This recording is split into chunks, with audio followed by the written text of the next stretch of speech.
Muy bien.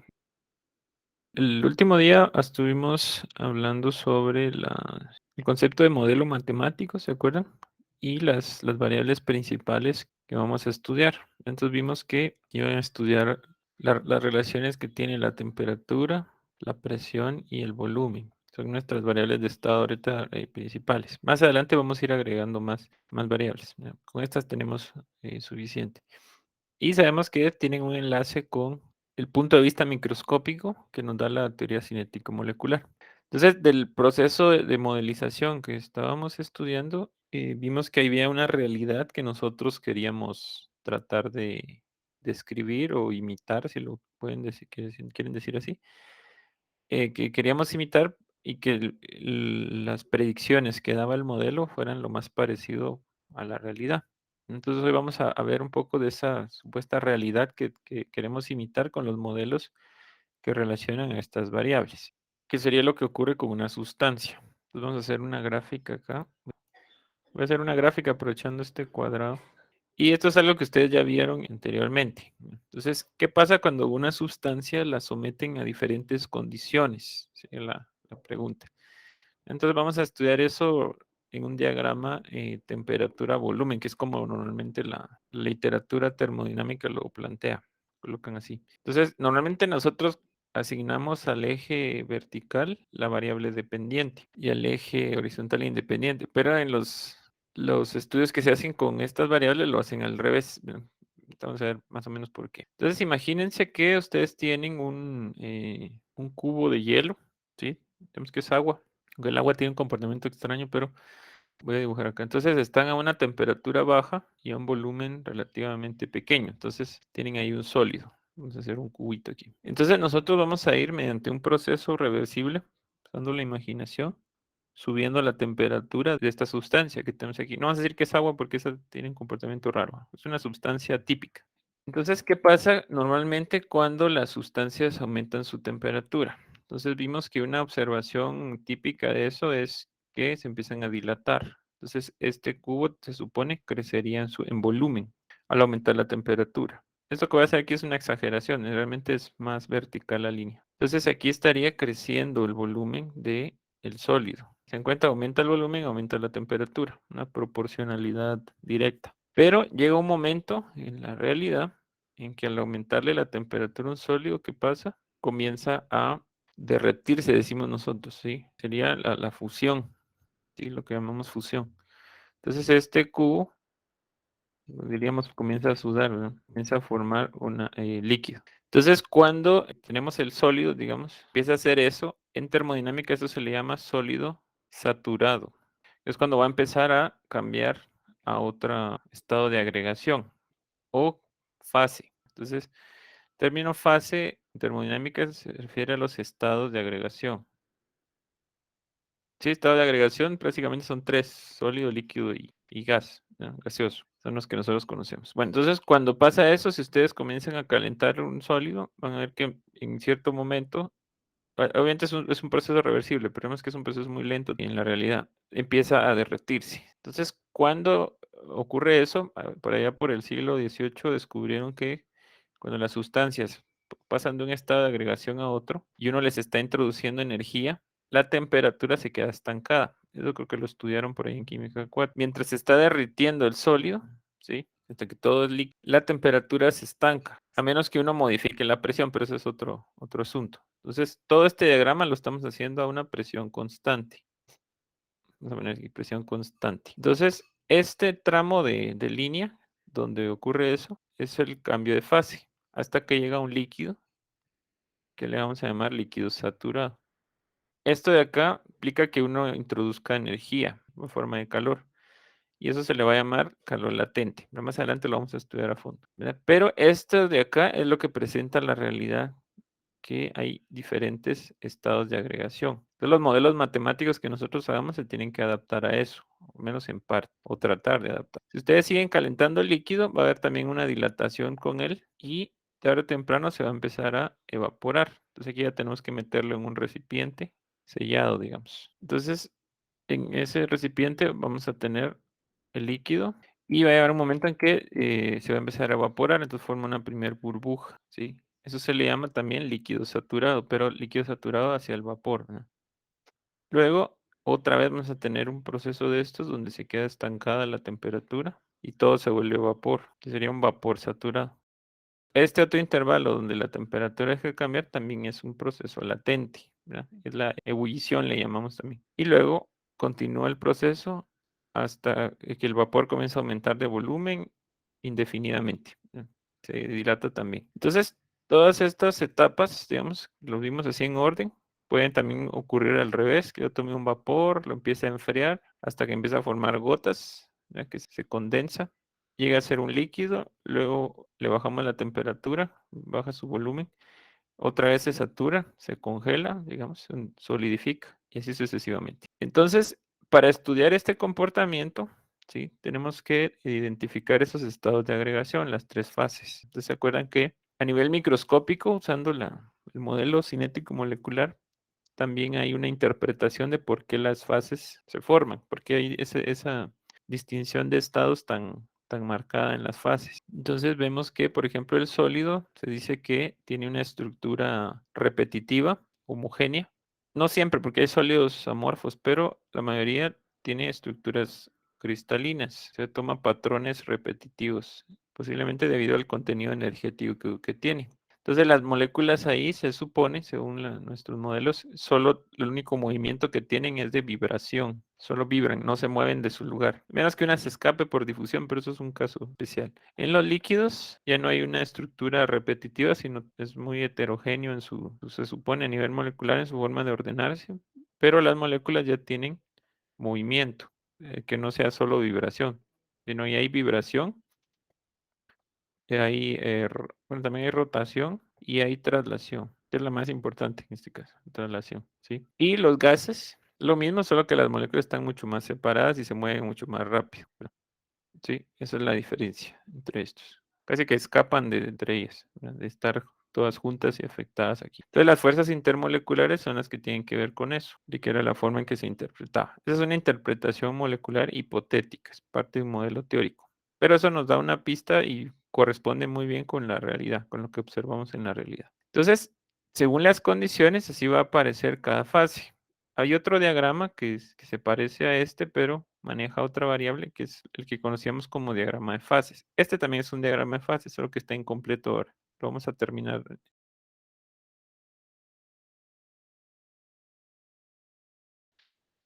El otro diagrama que ustedes conocen, ese creo que sí lo han visto muchas veces, es el de la presión respecto a la temperatura, donde se manejan unas líneas así.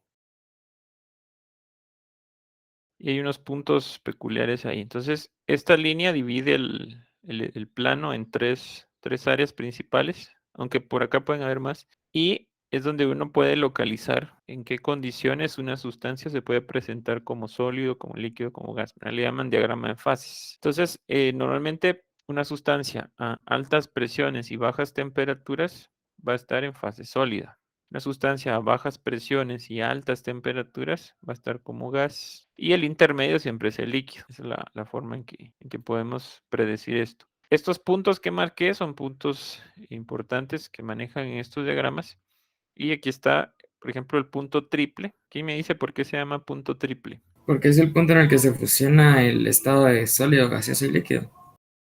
Sí, digamos la palabra fusionar sería solo la cambiaría es donde coexisten, ¿no? Pero sí, entonces, si uno llega a esas condiciones, puede obtener un estado en el que las tres fases están al mismo tiempo, ¿verdad? En equilibrio, correcto. Y el otro punto importante es este de acá, que aparece en la línea. Ah, por cierto, si este es el punto triple donde hay tres fases, estas líneas son los estados donde hay dos fases al mismo tiempo. Decimos en equilibrio. Entonces, en esta línea acá que está entre el líquido y el gas es donde tenemos equilibrio entre esas fases. Aquí, equilibrio sólido-líquido y acá, sólido con gas. Entonces, si ustedes pasan a través de una de esas líneas, tienen los tres fenómenos de cambio de fase. De acá para acá es evaporación o ebullición. De regreso sería condensación. Entre sólido y líquido tienen de ida es fusión, y de regreso es solidificación o congelación. Y en el caso del sólido a gas, de aquí para acá sería sublimación y de regreso le llaman licuefacción. Entonces las líneas representan eso. El punto triple es donde las tres fases coexisten.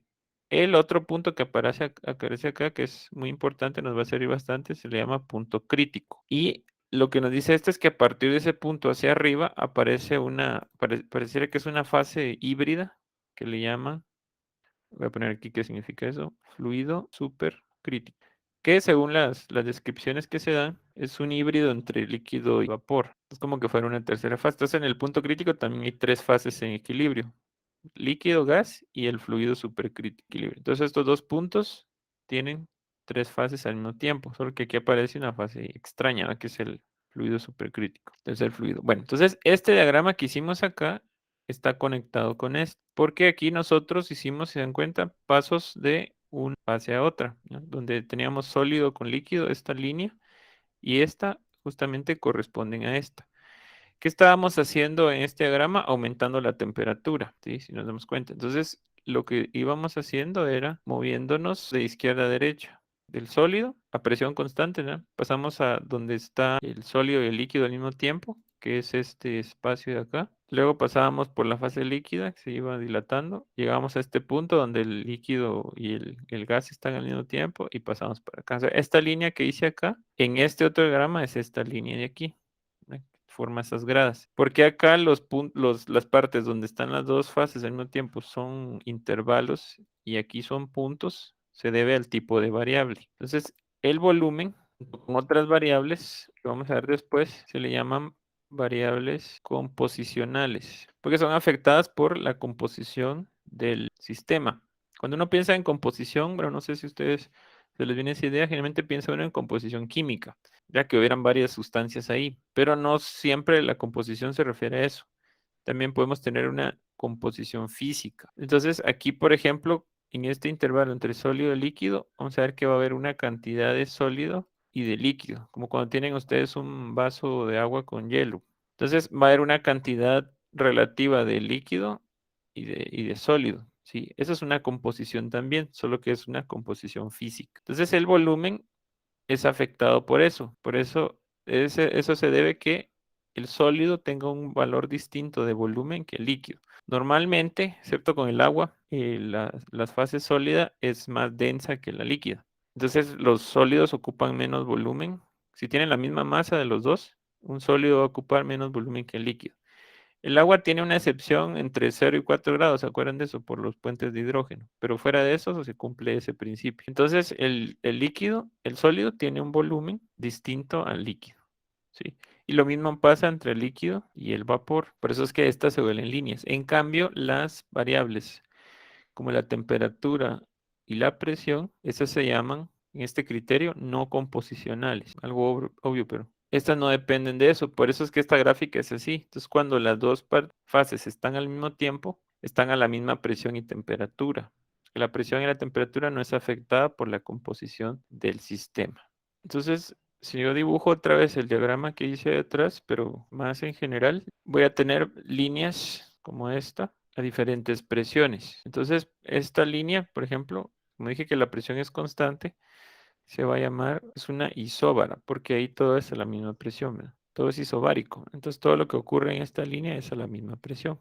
Entonces, esta es la misma isóbara. Entonces, el diagrama de fases, cuando manejan una variable composicional, toma una forma bien peculiar. Las partes donde hay dos fases al mismo tiempo se vuelven áreas en este diagrama. Entonces, tiene una forma más o menos así, ¿no? La parte del líquido vapor forma una especie de domo y se ve así. Esto era una línea recta, pero vamos a hacerlo otra vez. Tomando en cuenta la variable volumen. Entonces, esta montaña que se forma acá, lo que se conoce como el domo del líquido vapor. Entonces, las fases están así. El sólido a volúmenes pequeños, el líquido intermedio y el gas volúmenes grandes, ¿sí? Que es el mismo orden que tenemos acá. Este punto de acá es el punto triple y este es el punto crítico. Vamos a anotar eso, ¿sí? Que es la vista de acá. Y si ustedes hacen otra combinación, porque aquí tenemos 3 variables: presión, temperatura, volumen. Hay otro que es el diagrama presión, volumen. Resulta que ese es al revés. Entonces hay de imaginarse qué pasaría si con una sustancia si empezamos a bajar la presión, por ejemplo, o a subir la presión. Entonces en ese las líneas son isotérmicas, o sea, la temperatura es constante, y se ven al revés, van hacia abajo en lugar de esta. para evaporar una sustancia sin cambiarle la temperatura, lo que hay que hacer es bajarle la presión, hacerle vacío. Eso es lo que pasa. Entonces las líneas estas van hacia abajo. Aquí estoy haciendo una especie de exageración de esto, pero para que lo entendamos. Aquí está el punto crítico y el punto triple. Muy bien, entonces esto es básicamente como se describe a nivel gráfico el comportamiento de una sustancia real. Si nosotros combinamos estos tres diagramas, podemos formar un diagrama tridimensional. Vamos a ver eso aquí. Se lo voy a pegar para que se vea mejor. Entonces, el diagrama tridimensional de fases se ve algo así. Ahí está. Este lo saqué del libro de Sengel, que es combinar estos tres gráficos mal dibujados que puse aquí. Se ven así. Entonces, si ustedes tienen líneas en diagramas bidimensionales, al volverlo tridimensional, las curvas o las líneas se vuelven superficies. Entonces, esto es una superficie. Se supone que así es como se ve una sustancia típica cuando cambia de condiciones, de presión y temperatura, cómo se comporta el volumen. Entonces, bueno, tratemos de usar la imaginación. Si nosotros viéramos este diagrama desde arriba, así como vista de pájaro, tendríamos un diagrama volumen-temperatura. Si se dan cuenta, es este de acá. ¿Sí? Ahí está el domo del líquido vapor, el rectángulo del sólido líquido, lo que estaría en plano. Si vemos este diagrama desde este lado, del lado derecho, temperatura, presión-temperatura, usando un poco la imaginación, vean que esta línea deja esta otra atrás de forma justa, es cosa que parece. Hueso de la suerte, dijo alguien por ahí. Entonces, el punto triple, que aquí se volvió una línea triple, es digamos que la proyección de esta línea, pero justamente perpendicular a la vista, pues se ve como un punto, ¿sí? Que es este punto triple acá. Entonces, mi error es que esta línea la crucé para el otro lado, tenía que haber sido para acá, para que se hubiera parecido a esto. Sí, así sucesivamente. Entonces, de este diagrama salen esos diagramas planos que ustedes han usado. Muy bien. Entonces, según las condiciones en las que estemos, nos vamos a ubicar en un punto de estos. Por ejemplo, si yo tengo presiones altas y temperaturas bajas, yo voy a estar en puntos donde la sustancia es sólida, por acá. Si yo empiezo, por ejemplo, a aumentar la temperatura, a irnos hacia arriba, en esta dimensión, vamos a pasarnos a la fase líquida. Entonces, esta que parece una cinta nos representa todos los estados en los que la sustancia está en sólido y en líquido al mismo tiempo. El estado de saturación y cambia de fase. A estas condiciones está en líquido. Aquí está el punto triple. Por acá estaría el fluido supercrítico. Si lo vemos. Si quieren aquí. El punto crítico está acá, ¿no? Entonces el fluido supercrítico está aquí arriba. Y a altas temperaturas y bajas presiones, si se dan cuenta, la presión está más abajo en esta región, aparece la fase gaseosa. Noten que aquí hace una distinción entre gas y vapor. Cerca de la saturación se llama vapor. Entonces, una pregunta ahí. Según ustedes, ¿cuál creen que es la diferencia entre un gas y un vapor? ¿Quién me puede decir? Tal vez la temperatura. Sí, las condiciones. Por ahí dice Ader Navarro que el vapor puede precipitarse. Bueno, sí, el concepto sí es solo la palabra no es la correcta, porque el precipitado, ¿se acuerdan que es una reacción? Digamos que el vapor es fácil de condensar, ¿sí? Pero era la idea, no hay problema.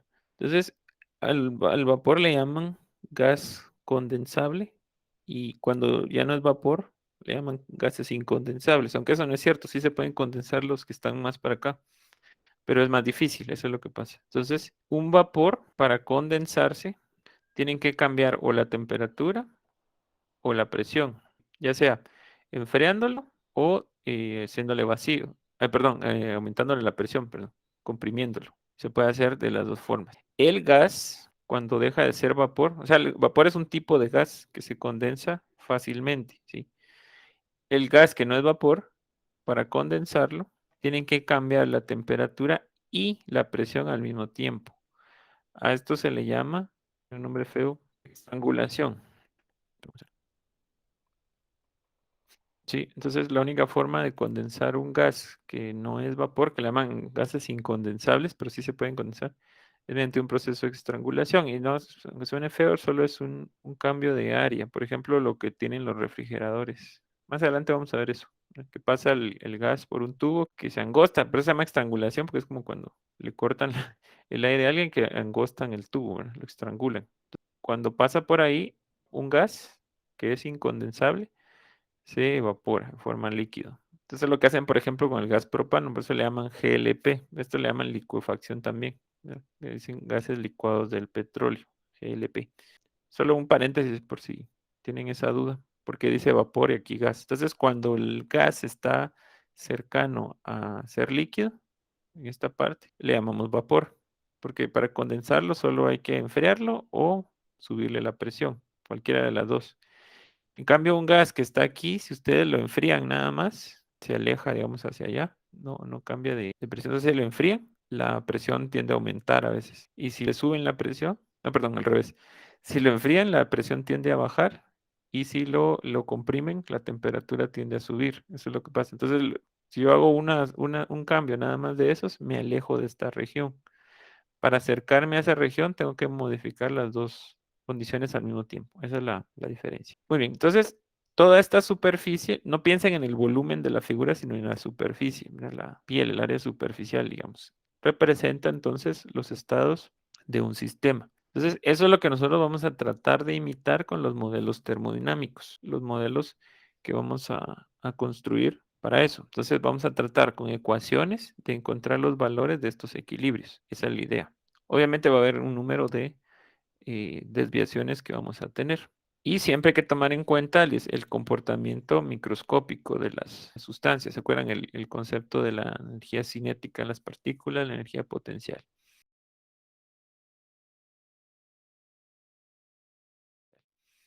Bueno, entonces el primer modelo que vamos a ver, ya lo conocen, es el modelo del gas ideal. Modelo del gas ideal.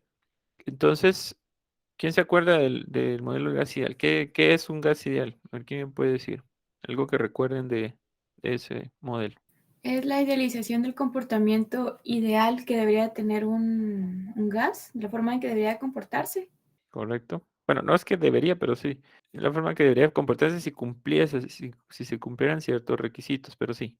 ¿Verdad? Entonces, ¿se acuerdan que mencionamos esta noción de idealidad, ¿verdad? Como una especie de límite, referencia, por así decirlo, pero es hipotética, ¿verdad? En este caso. ¿A qué se refiere eso? Los sistemas en la realidad hipotética que nos presenta la teoría científica molecular están formados de partículas, se supone. Eso no lo vamos a cambiar. Que se pueden mover. Si se pueden mover, pueden las partículas colisionar entre ellas, pueden chocar entre ellas. Y aparte del movimiento que tienen, por la estructura molecular, las que están formadas, pueden presentar campos eléctricos prácticamente entre ellas. O sea, hay diferencias de carga por ahí, aunque sean leves. Por ejemplo, las fuerzas intermoleculares de Van der Waals, que son formadas, se supone, por polos temporales. Entonces ahí tienen aquellos tipos de fuerzas intermoleculares, ¿se acuerdan? Dipolo, dipolo, dipolo inducido, dipolo, etcétera. Todas esas combinaciones. Entonces, hay fuerzas intermoleculares entre ellas. Que las partículas no colisionaran, ¿sí? Hay como una especie de gravitación entre ellas, parecido a la gravitación, donde si hay una partícula aquí atrayendo a esta, lo que va a hacer esta, aunque no colisionen, es que le va a desviar la trayectoria, esta que está presente aquí. Entonces, todos esos efectos están considerados en una sustancia real, entre comillas.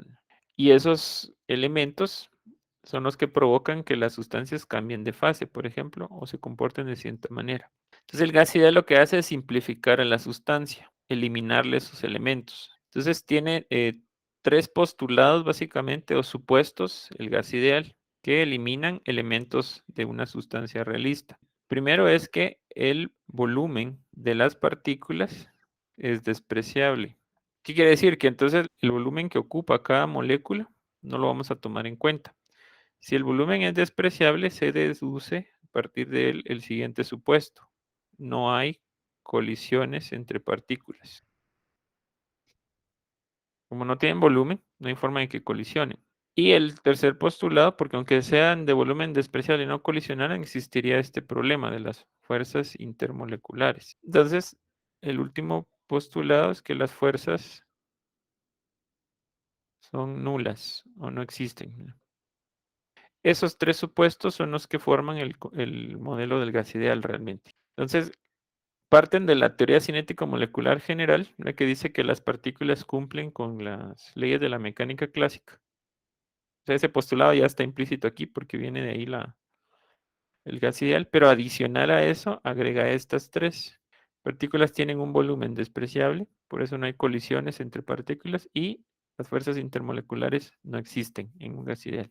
Entonces las moléculas con lo único que colisionan es con las paredes del sistema, básicamente. Entonces el gas ideal se vería como unos puntitos de volumen despreciable chocando solo con las paredes del sistema. Muy bien. Las sustancias reales pueden parecerse al gas ideal a ciertas condiciones, cuando las moléculas están bien separadas y se están moviendo bien rápido. Eso ocurre a bajas presiones y altas temperaturas. ¿Ya? Altas temperaturas por acá y bajas presiones por aquí. Eso es más o menos en esta región. Aquí, más o menos, las sustancias reales se parecen al gas ideal. Entonces llegan a parecerse más a ese modelo ideal de comportamiento. Pero fuera de esa región se comportan totalmente distinto. ¿Sí? Entonces no hay que confundir el modelo con el comportamiento real. Entonces podemos decir que el modelo se ajusta bien a las sustancias reales solo cuando tenemos presiones muy altas y temperaturas muy bajas. Llega a haber un cierto ajuste entre lo que el modelo de gas ideal dice y el comportamiento real. Entonces, el que está a prueba o el que puede fallar es el modelo, no la realidad. Es algo que, por ejemplo, en los experimentos, que no sé si ustedes lograron hacer todavía alguna práctica, ocurre, ya que nosotros decimos, bueno, la teoría dice que se debería comportar de esta forma, como el modelo. Y nuestro experimento nos salió diferente. Entonces, el experimento está mal, decimos, y es erróneo. El que estaría mal sería el modelo. Aparte es que uno haya medido mal los errores del experimento, pero por eso se repite varias veces para que exista una alta precisión, ¿sí? Pero el que está a prueba cuando ustedes hacen un experimento es el modelo. ¿Se acuerdan que hay una etapa de validación? Entonces, ese orden no hay que perderlo.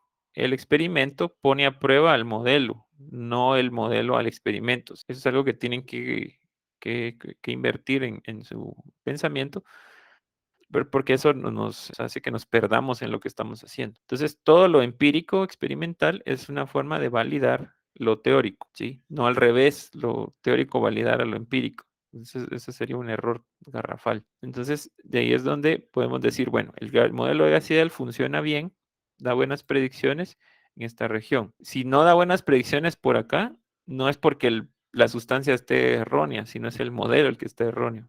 En esa parte, uno toma en cuenta estos tres elementos que tiene las sustancias reales. Entonces, en sí, esto es el modelo del gas ideal.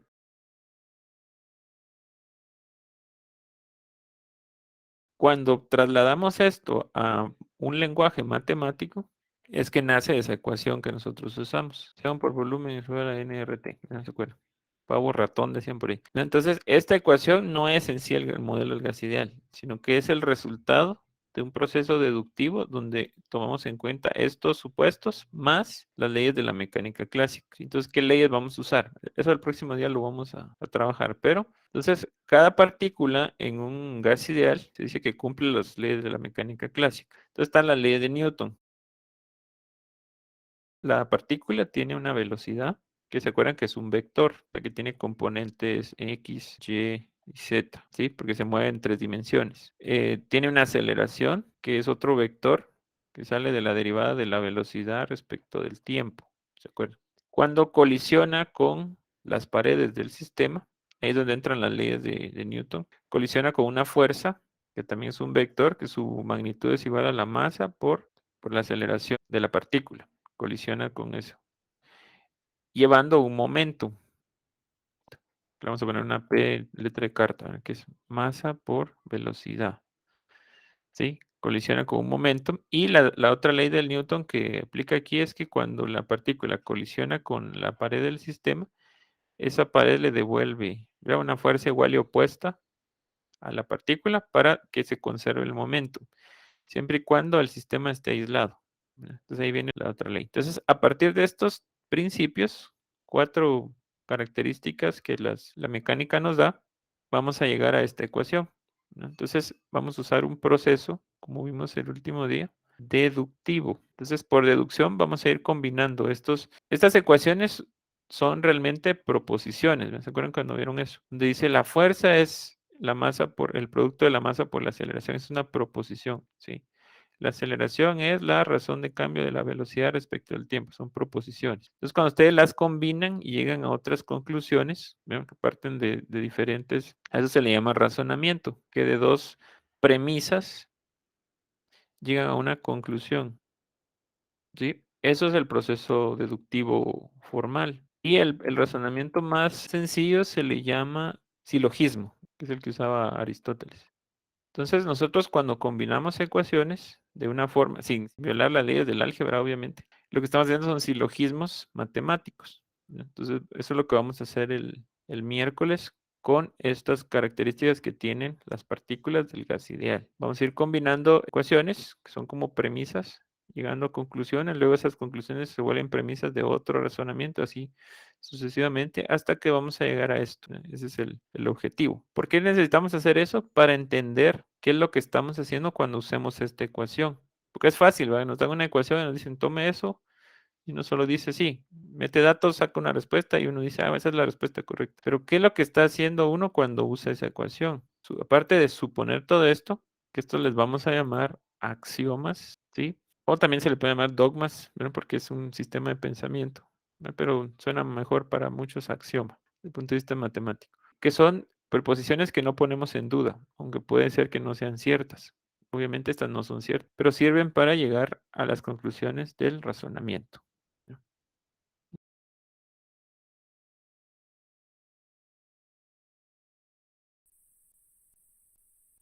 Muy bien.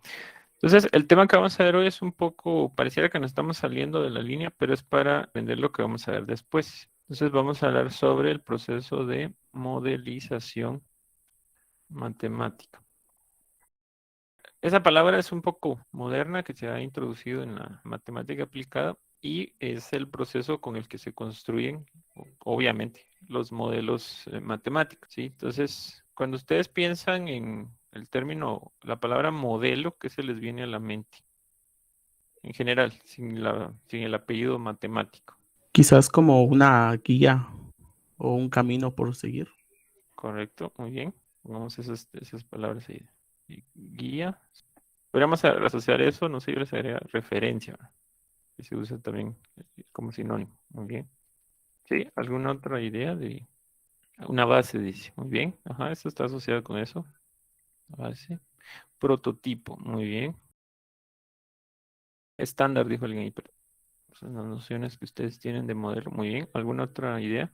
Entonces, hay muchas nociones, tal vez ahorita no se nos viene a la mente todas, pero uno ha estado en contacto con los modelos en general y también con modelos matemáticos casi toda la vida. Desde el momento que ustedes usan una computadora, un celular, ya están usando modelos matemáticos, ¿no? Pero a veces uno no se da cuenta de eso, lo toma por sentado. Entonces aquí vamos a ver en estas diapositivas unas ideas sobre esto. Sobre esto.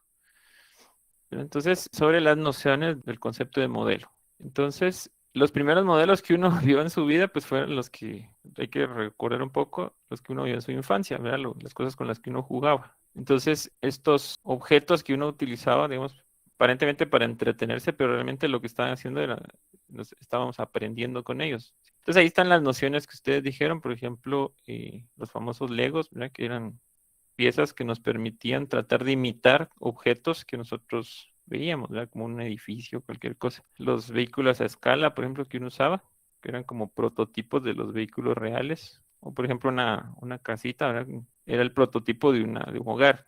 Por ahí la palabra prototipo está muy interesante. Entonces, todos tienen su equivalente a nivel, digamos, ya del desarrollo, lo que uno se va a dedicar. Por ejemplo, los Legos representaban piezas, como por ejemplo las piezas que se diseñan para equipos, digamos, que nosotros algún día vamos a, espero, que diseñemos, ¿verdad? Que forman un sistema más grande, ¿no? Como una maquinaria, etcétera. Los vehículos, pues también son formas como de visualizar algo que después vamos a construir en grande. Por ejemplo, una maqueta que uno hace de un reactor para ver la forma más adecuada, el tamaño a escala, etcétera. O, por ejemplo, una planta, como lo que vemos aquí en la casita, uno puede hacer la maqueta de una planta de producción, digamos, por ejemplo, para ver cómo se va a ver. Entonces, se dan cuenta, desde que somos pequeños ya estamos en contacto con el concepto de modelo. Hay otros sentidos, por ejemplo, lo que decía el compañero de una guía o un ideal, ¿verdad? Está, por ejemplo, cuando hablan de la familia modelo, que es bastante subjetivo eso. O algo que más en contacto con nosotros académicamente, como el estudiante modelo, por ejemplo, lo que debería ser, ¿verdad? Es como una referencia. Que a veces pues está basado en algunos criterios subjetivos, pero a veces es útil, ¿sí? Como tener un ideal, digamos, al que llegar. Eso es una forma de modelo. Y nosotros ya tomamos en cuenta este concepto formal de idealidad, ¿sí? Por ejemplo, cuando trabajaron con el modelo del gas ideal, va el concepto de idealidad que tal vez no se puede alcanzar en la realidad, ¿sí? Uno no puede ser tener una familia perfecta o ser un estudiante perfecto, pero podemos tratar de acercarnos a eso, es como una referencia. Por ejemplo, sirve como una muestra en el caso de los modelos de ropa, por ejemplo, o las casas modelo cuando nos venden una casa en un proyecto de casas, a veces hacen una primero, aunque las demás no estén, o las modelos que sirven para ver cómo se va a ver la ropa, aunque a veces los estándares de esos se salen un poco de la realidad, pero ese era el objetivo de las modelos o los modelos de ropa, para ver cómo se vería en las personas antes de que uno compre eso, o la casa, antes de que uno compre una casa. Y el término prototipo también está asociado con eso, en el asunto de la simulación. Por ejemplo, estos muñecos que usan para las pruebas de choque, no sé si los han visto, los pobres sufren mucho, ¿no? Uno que no hablan, para simular qué le pasaría a un cuerpo humano. Entonces tiene las proporciones, el peso, el centro de masa muy parecido al cuerpo humano. Y con eso saben qué pasaría en un choque, etcétera, para diseñar mejor los vehículos y, ¿verdad?, no estar arriesgando a personas a que experimenten ahí. Por ejemplo, en la medicina que usan el modelo animal, mira que actualmente pues hay cuestiones ahí éticas muy fuertes, pero hasta la fecha pues es preferible, aunque suene cruel, ¿verdad?, que un animalito sufra que lo sufra una persona. Hasta la fecha pues todavía se usa. Entonces los médicos le llaman modelo animal, ¿verdad?, cuando hacen pruebas preclínicas, ¿sí? Entonces esto sirve para simular qué pasaría en un caso real, ¿no? Entonces, ten en cuenta el modelo, digamos, que está incorporado en muchas cosas de la vida cotidiana. ¿Ya? Es bueno analizar eso. Entonces, el modelo, ya cuando hablamos de modelos matemáticos, incorpora obviamente un lenguaje matemático para expresarse. Vemos que estos ejemplos que vimos aquí son bastante palpables, pero el modelo matemático lo que trata de hacer es trasladar estas características de estos objetos a un lenguaje matemático.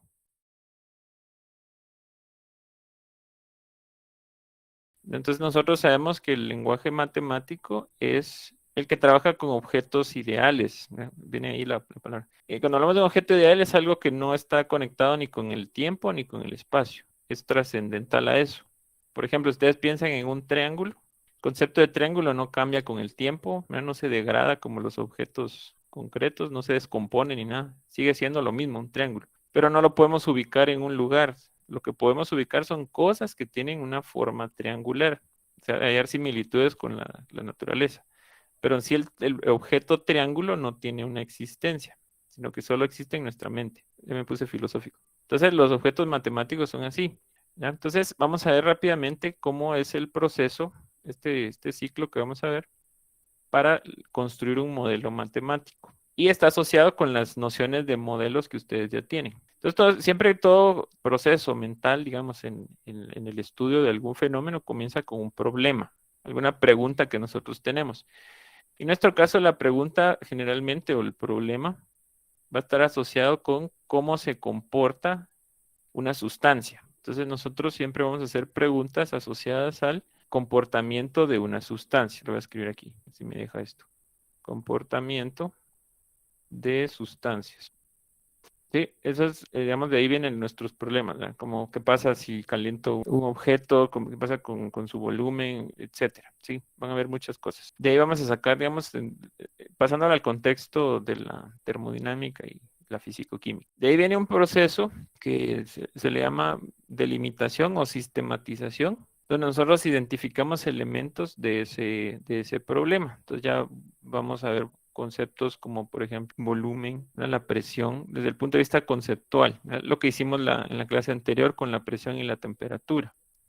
Comenzamos a identificar distintos elementos y eliminar otros que no nos sirven. Por ejemplo, para la termodinámica en general no es importante, por ejemplo, el color de las cosas. Digamos, yo voy a estudiar cómo se comporta el aire, que sea incoloro o no, no me interesa, ¿no? Entonces eso lo elimino del problema. Entonces lo voy delimitando, ¿sí? Entonces, ya que tengo estos conceptos generales, paso al proceso más complicado, que es la matematización. Vamos a ver creo que es el más importante de los. Entonces, una matematización es, como les dije, traducir el problema ya delimitado al lenguaje matemático, que es el que usa objetos ideales, que no dependen del tiempo ni del espacio. Entonces, los objetos que nosotros vamos a utilizar principalmente para el lenguaje matemático, aparte de los números, obviamente, son las variables. Las variables son objetos matemáticos. Entonces, un concepto concreto como la temperatura, lo volvemos una variable matemática. Un concepto como la presión, que es más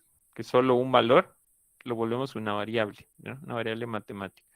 ¿Sí? Eso es como vamos traduciendo esto. Y ya comenzamos a buscar las relaciones que tienen esas variables. Entonces, las variables van a estar relacionadas a través del concepto de función matemática. ¿Sí? ¿Se acuerdan? Entonces, ese es otro objeto matemático, objeto ideal, concepto de función.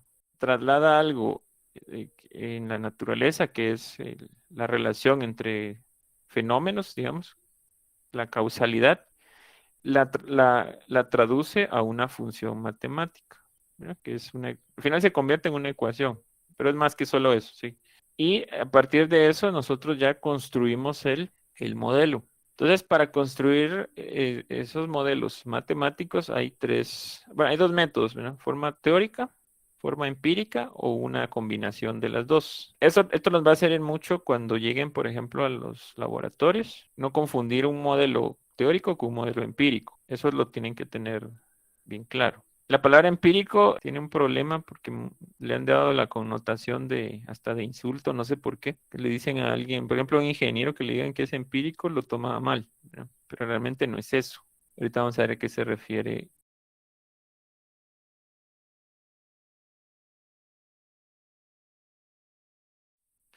Entonces, cuando hablamos de algo teórico, ¿sí?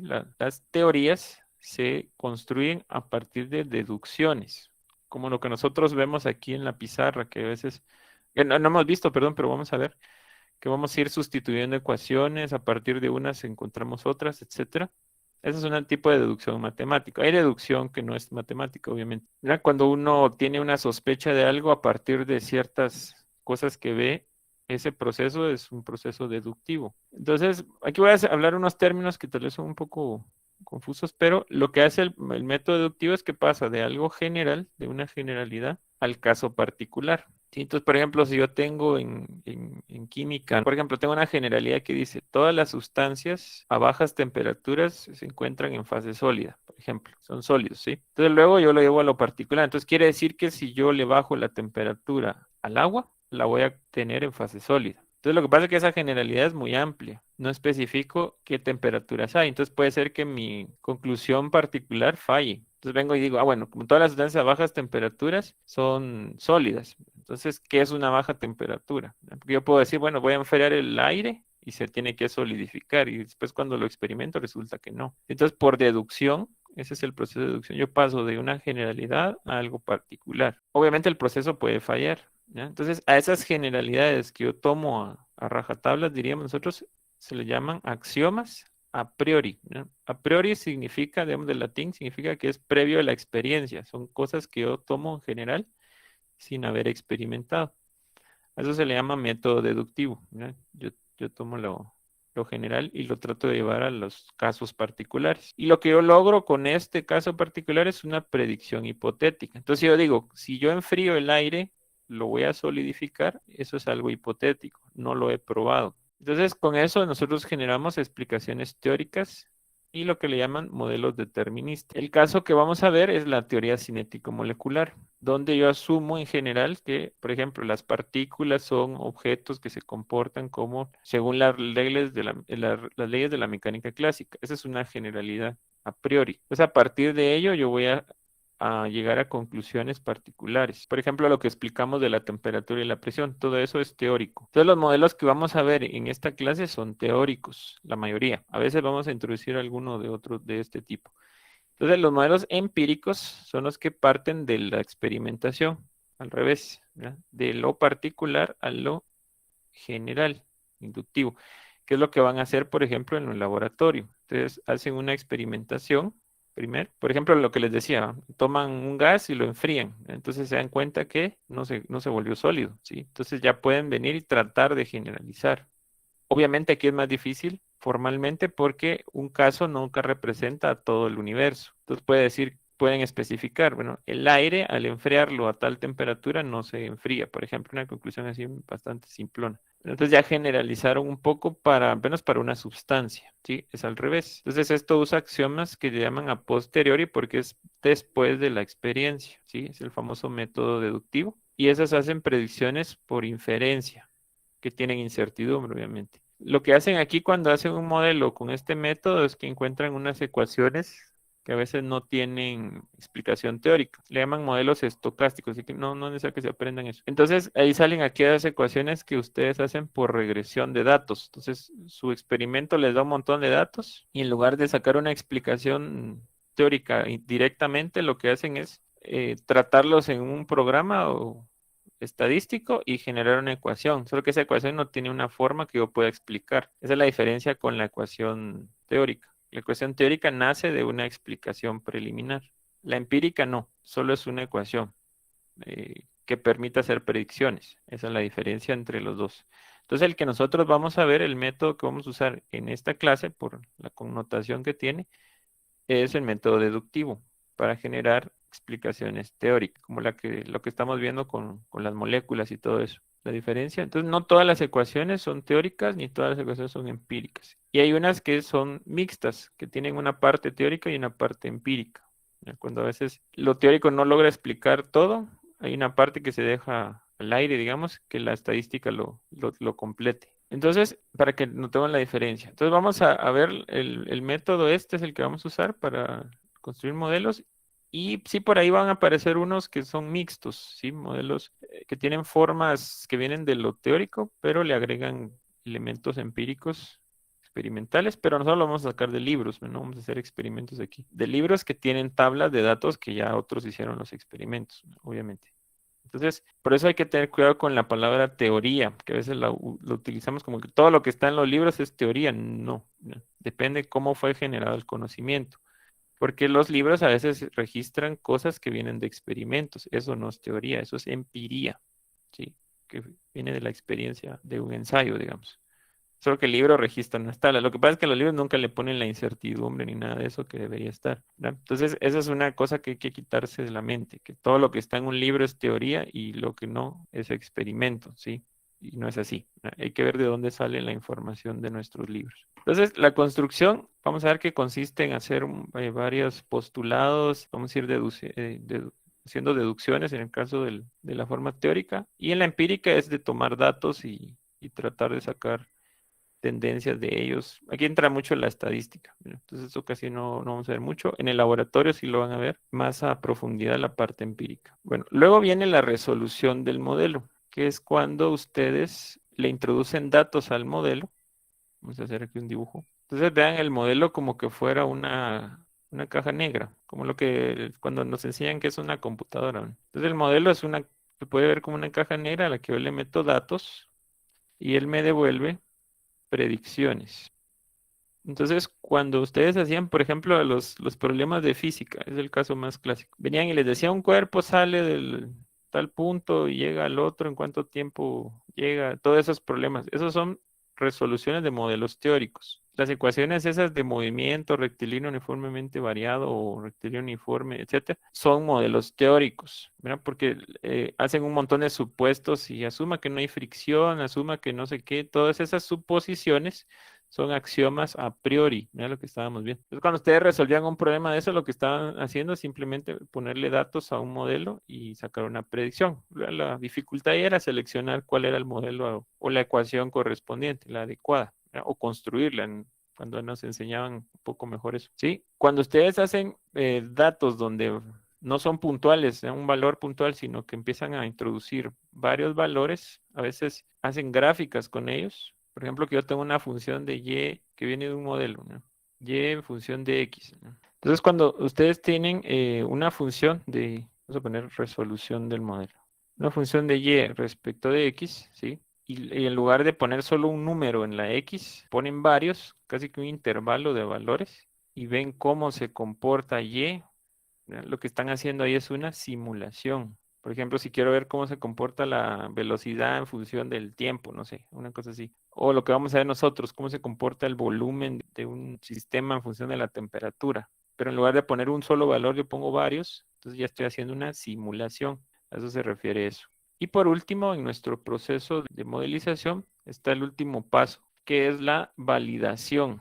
¿Sí? Entonces, los modelos, si son teóricos, para validarlos hay que hacer experimentos para ver si esos modelos se ajustan, tienen un buen ajuste a la realidad. Entonces se compara el comportamiento que la resolución nos da o el valor con el valor experimental o el valor observacional. Depende de cómo hagan su parte empírica. Si concuerda, entonces ese modelo se utiliza, ¿no?, para resolver el problema. Pero si no concuerda, entonces tenemos que replantear el problema, buscar algo en el problema y comenzar a agregarle cosas o quitarle cosas al modelo. O sea, volvemos a repetir el ciclo. Puede ser que en la construcción no tomamos en cuenta algo que la realidad tiene. Por ejemplo, si estaban trabajando en física, el hecho de eliminar la fricción o la resistencia del aire desvió todos los resultados. Entonces le agregamos eso. Por ejemplo, si el modelo es teórico y volvemos a probar y así y así es como aparecen un montón de ecuaciones para cada fenómeno. Y hasta les ponen nombres porque cada científico hizo una ecuación diferente. La ecuación de no sé quién, la ecuación de no sé quién. Son vueltas en este ciclo y así vamos a ir viendo nosotros. La idea es que el modelo matemático describa lo más apegado la realidad del problema que está tratando de resolver, de conocimiento. Ese es el objetivo. Entonces, mientras más vueltas demos en este ciclo de modelización, más exacto va a ser nuestro modelo para describir la realidad. Este proceso de modelización es útil para todo, ¿sí? No es solo para la termodinámica. Modelos matemáticos hay en todo. Por ejemplo, los que manejan y usan el famoso Waze, ese ya es un modelo matemático, ¿no? Solo que es súper complicado, ya utiliza lo que llaman redes neuronales, porque se alimenta de la información que le dan todos, los aprende. Quienes, por ejemplo, bueno, eso no tanto, pero sí, lo del estado del clima, por ejemplo, cómo hacen las predicciones de qué temperatura va a haber tal día, ¿verdad? Con modelos matemáticos, bastante empíricos, pero sí, con eso generan todas esas predicciones. Hay modelos, por ejemplo, para la economía, para matemáticos para la economía que generalmente fallan por razones obvias.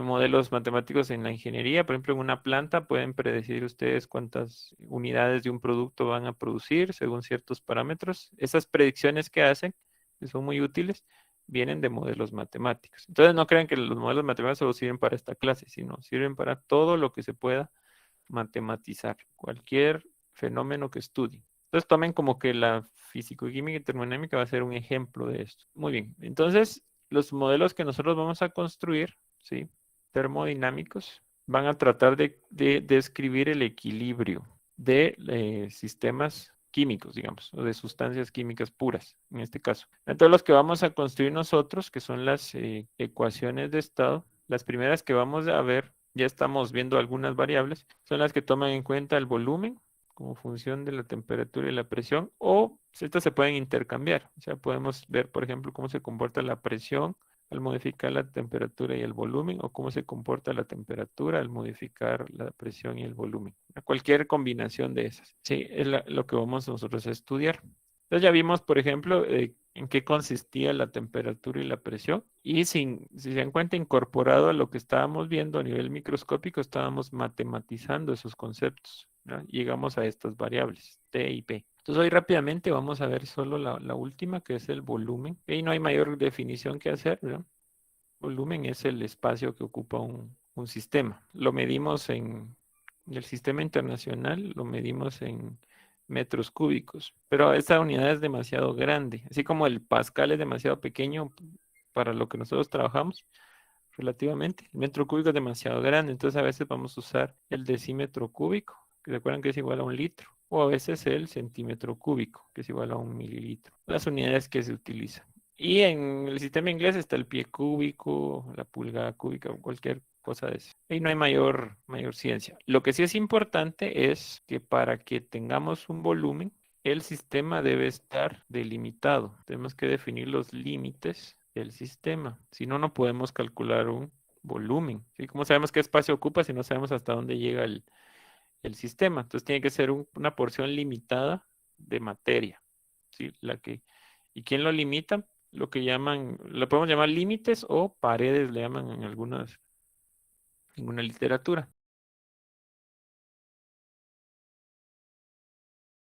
Entonces vamos a ver rápidamente los tipos de límites o paredes. Vamos a ver que hay dos criterios, desde el punto de vista material y desde el punto de vista energético. Desde el punto de vista material, las paredes pueden ser de dos tipos, digamos, en general, pero es como una escala. Según qué tanto deje pasar una pared o un límite, qué tanto deje pasar a través de ella la materia. Entonces, por ejemplo, las paredes que dejan pasar toda la materia prácticamente son la ausencia de pared, ¿no? O de límite. Entonces, si puede pasar las partículas a través de ello, le vamos a llamar un límite permeable. Por ejemplo, si ustedes tienen un vaso de agua, el agujero por el que uno bebe el agua es permeable porque deja pasar todo. Y el extremo es una pared o un límite impermeable. A través de él no pueden pasar las partículas. Todas se quedan de un lado. Un ejemplo de eso son, por ejemplo, los materiales estos que se usan en tiempo de lluvia, se supone, ¿no? Son impermeables, no dejan pasar el agua. Esto es como una escala. El intermedio, ¿sí? Es una pared que deja pasar algunas partículas. Por ejemplo, las paredes, por ejemplo, los filtros, tamices, por ejemplo, la pared celular se supone que es, incluso esa parte de semipermeable es inteligente, ¿no? Pero semipermeable, ¿ya? Deja pasar algunas partículas y otras no. Entonces hay un grado de permeabilidad, podríamos decir, desde el totalmente permeable hasta totalmente impermeable, ¿sí? Y en medio de eso puede haber intermedio. Entonces, los sistemas abiertos tienen que tener paredes permeables o semipermeables para que dejen pasar la materia. Y los sistemas cerrados y aislados obligatoriamente tienen que tener una pared impermeable, porque se supone que no dejan pasar materia, entonces la materia del sistema es constante. Y en el criterio energético vamos a tener dos subcriterios. Un criterio mecánico, donde vamos a asociar el concepto de trabajo. Todavía no hemos visto eso a fondo, pero ahorita les digo por qué tiene que ver. Entonces, las paredes de los sistemas o límites, según el criterio mecánico, pueden ser paredes rígidas si el sistema no deja pasar la energía mediante mecanismos mediante transferencias mecánicas, ¿sí? ¿Qué quiere decir? Trabajo. Entonces, una pared rígida es aquella que si hay una diferencia de fuerzas a través de ella, su forma no va a cambiar. Entonces, no va a permitir que entre o salga energía del sistema como trabajo. Entonces, por ahí tenemos recipientes, por ejemplo, un cilindro de gas propano, es relativamente rígido porque se mantiene la diferencia de presión dentro del cilindro, que se supone que es alta, y la de la atmósfera. Es una pared o límite rígido. Y el extremo es el que vamos a poner en general no rígido, pero aquí hay dos tipos. Un límite flexible, una pared flexible, que cuando se le hace una diferencia de fuerzas se deforma. Por ejemplo, un globo o un objeto sólido que no resiste la presión se deforma. ¿Ya? Se podría decir que es flexible. Y la otra variación del no rígido es la pared móvil, que nosotros vamos a ver. Como el caso del el que vamos a usar mucho porque está asociado a la termodinámica, el sistema cilindro-pistón, que es un cilindro, ¿verdad? Que contiene algún fluido o algo así, un gas, un líquido, etcétera, y un pistón que es como un disco que sella esto, pero que tiene la capacidad de moverse. Entonces, aunque el material sea rígido, el hecho de que esto esté suelto, digamos, como por ejemplo como una jeringa o un pistón de los vehículos, aunque los materiales sean rígidos, el hecho de que esto no esté atornillado, digamos, que se pueda mover, cumple las condiciones de que no sea rígido. Entonces imagínense así un cilindro con un disco, puede ser como de hule o de algo así, que se pueda mover. Eso permite que el volumen del sistema cambie y le podamos dar y quitar energía a través de eso. Eso lo vamos a ver en la unidad 2, cómo se transfiere energía a través de una de estas cosas. Entonces cuando es rígida no cambia el volumen del sistema mediante fuerzas, ¿no? Ustedes lo comprimen y permanece, valga la redundancia, rígido. ¿Sí? En cambio, estos sí cambian de forma y entonces permiten que entre energía mediante esos mecanismos. Y el otro criterio energético es el térmico, ¿no? Que tiene que ver con el calor, que tampoco lo hemos visto, pero para adelantarnos y entender esto, ahí tenemos las paredes que permiten o no permiten el paso de calor a través de ellos. Recuerden que el calor no es una variable de estado, sino es una forma de mover la energía. Entonces, las paredes que dejan pasar el calor a través de ellos, vamos a representarlo así, que son prácticamente todas, solo que en diferente proporción, se les llaman paredes diatérmicas o límites diatérmicos, ¿sí? Casi todos los materiales son así, ¿no? Entonces, aquí depende de la conductividad térmica. Eso lo vamos a estudiar, si da tiempo, al final. Y en el curso de transferencia de calor lo van a estudiar a fondo. Y el extremo es aquella pared que no deja pasar el calor. Ni siquiera tiene sentido dibujar la línea porque no hay flujo a través de ella. Eso se conoce como pared o límite adiabático. Que se supone que son paredes hechas de materiales aislantes, pero un aislante perfecto, que no deja pasar el calor. Y eso, hasta donde yo sé, no existe todavía. O sea, solo hay aproximaciones. O sea que la pared adiabática es una idealización. Es como veíamos del modelo, ¿se acuerdan? Que connotación de ideal. Entonces, por ejemplo, ahorita que hubo clima frío, que ya lo estamos pasando, uno tiende a ponerse en varias capas ahí de suéteres y todo lo demás. Lo que está tratando de hacer es reducir la conductividad térmica para que la transferencia de calor se reduzca y nuestro cuerpo no se enfríe tan rápido, ¿sí?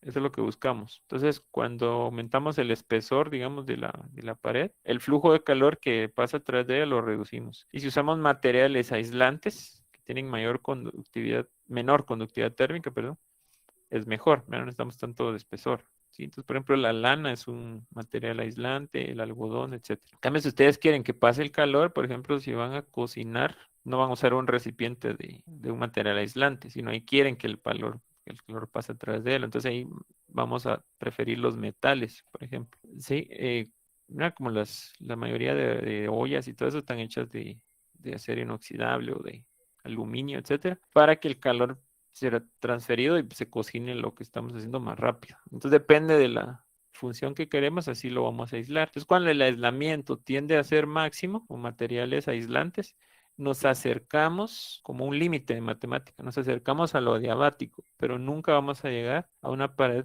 totalmente adiabática. Los materiales, los mejores aislantes que existen, aún ellos transmiten un pequeño flujo de calor, que a veces es casi insignificante, pero sigue existiendo, ¿sí? O sea que el aislamiento perfecto no existe, solo es un ideal, la pared que no deja que pase calor. Entonces, los sistemas que tienen que tener paredes adiabáticas y rígidas son los sistemas aislados. ¿Se acuerdan que hay los 3 tipos de sistemas? El sistema aislado obligatoriamente tiene que tener una pared impermeable, que no deje pasar la materia, rígida, que no deje pasar la energía mecánica, digamos, por compresión o expansión, y adiabática, que no deje pasar el calor. Si se cumplen los 3 requisitos, tenemos un sistema aislado. Por eso les dije que el sistema aislado también era una idealidad. Y esto último lo confirma, porque si la pared es adiabática y no existe el aislante perfecto, entonces tampoco puede existir el sistema totalmente aislado. Es una idealidad que usamos como modelo, ahí podemos usar el término, para hacer, digamos, ciertos razonamientos o predicciones, que no van a coincidir mucho con la realidad, pero entonces las paredes o límites están asociados con el volumen, si se dan cuenta. Así podemos saber qué volumen tiene el sistema.